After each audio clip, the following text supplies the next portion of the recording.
Hello and welcome back to another Thoughts On! I hope you enjoyed the blue assembly. If you didn't, go back and watch it again, because surely you just haven't watched it. This is Thoughts on Blue, and there are two Thoughts on Blue that you can download and have a look at yourselves, but today we're going to be looking at Thoughts on a Blue Sea. Okay, Thoughts on a Blue Sea. What colour do you use to paint the sea? I've never tried painting the sea before, it never stays. How do you paint the sea? With bubbles. With bubbles? You can paint the sea with bubbles? Oh, wait a minute, I think it means to make a painting of the sea. I've got a really good painting of the sea actually in my bedroom. Let's go and have a look at it together. Okay, so this is one of my favourite pictures. It hangs in my bedroom, and sometimes when I'm snug and warm in bed, I look at this picture and I am imagining that I'm on those waves being tossed to and fro and racing around and being splashed by the foamy waves. But look at the different colours that the artist has used. What can you see? Is it just blue? Is it one kind of blue? Let's go even closer. Oh, I can see through to the fabric behind. There's all sorts of colours in there. That's not the boaty part either.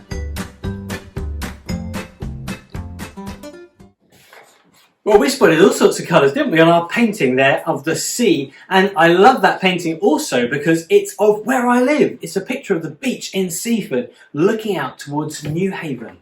The sea is a really cool place. I've got to say, I love it. Now, we usually use blue when we're painting the sea, but as we saw in the picture, you can mix it with all sorts of different colours. A little bit of green, a little bit of turquoise. We saw some yellow in that painting and all different shades of blue as well. If you look at it, the sea often looks darker blue the further away you look. And maybe that's because it gets deeper out there. Sometimes if you've got a sandy beach, the sea looks a lighter yellowy colour. But my favourite thing is when I drive down over the hills and above Eastbourne and look out and you can see far out the bay stretched out and the shadow of the clouds on the sea make these dark patches. And sometimes I imagine they're sea monsters or whales swimming out of the bay. The sea changes from day to day, place to place. Every beach looks different, different colours, different reflections and different things to see living in it. Do you like a calm, turquoise sea or crashing, dark, wild waves?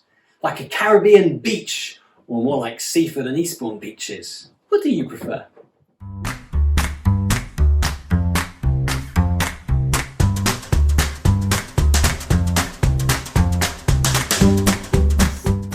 You quite like crashing waves? Yeah.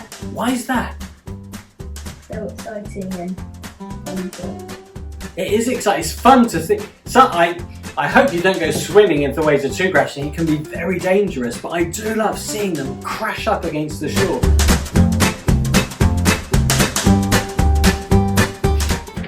Here's a fun fact for you. The Pacific Ocean is the world's largest and deepest ocean. The deepest known part of the Pacific Ocean, do you know what it is? Mariana Trench. The Mariana Trench. Well, it's written here is the Challenger Deep in the Mariana Trench. So there's a deepest part of the deepest part. And it has a depth of about 11 kilometres. Now take a look at the map and see how far 11 kilometres is. I gave away that I live in Seaford, where you could stretch a line from Eastbourne Pier to the edge of Seaford, and that is 11 kilometres. And then try and picture that line just going all the way down. That's how deep it is. Amazing.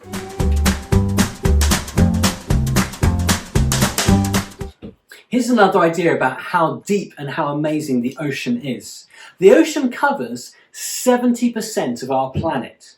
70% means 7 out of 10 or 70 out of 100. So I've got 10 fingers here. Imagine these 10 fingers are planet Earth. Like that. Well, 7 out of my fingers are the ocean. If I put 3 away, like that, there's this much ocean to this much land on planet Earth. That's loads! No wonder we call it the blue planet.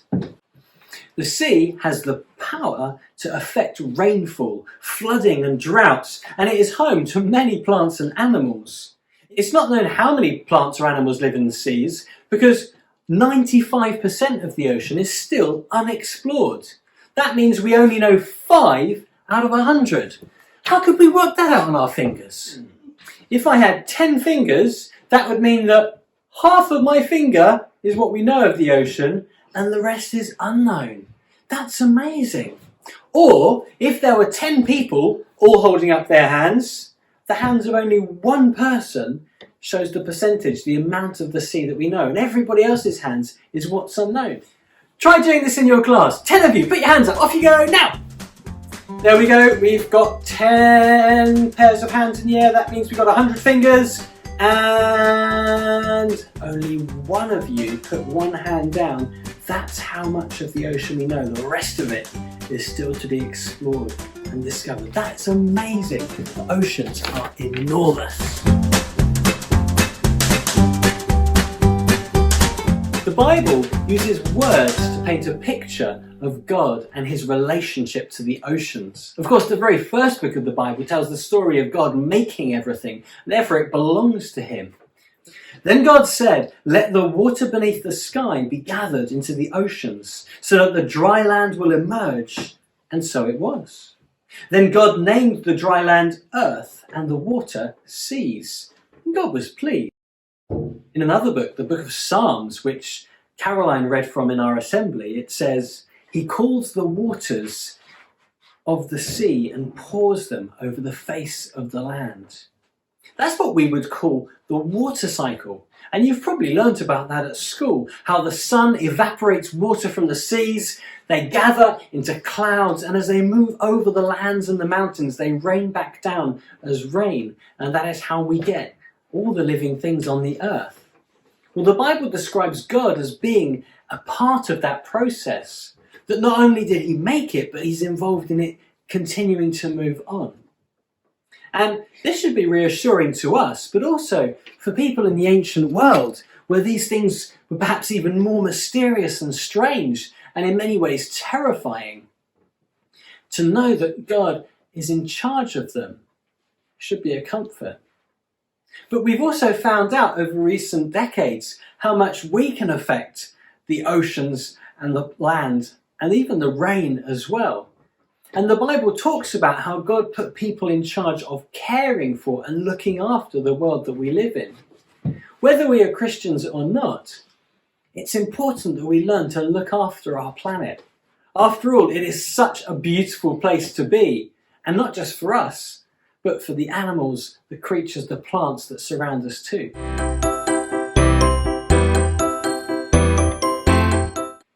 Find out about plastic pollution in the oceans and elsewhere.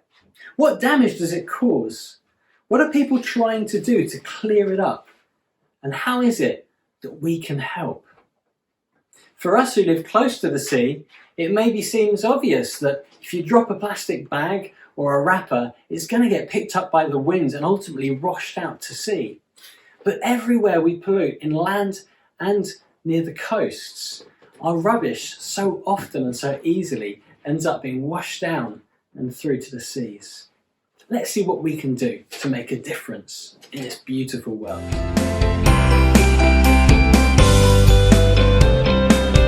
I'm going to say a prayer. Thank you for our beautiful and wonderful seas. Help us to do what we can to protect them and all the amazing plants and animals which live in them too. Amen.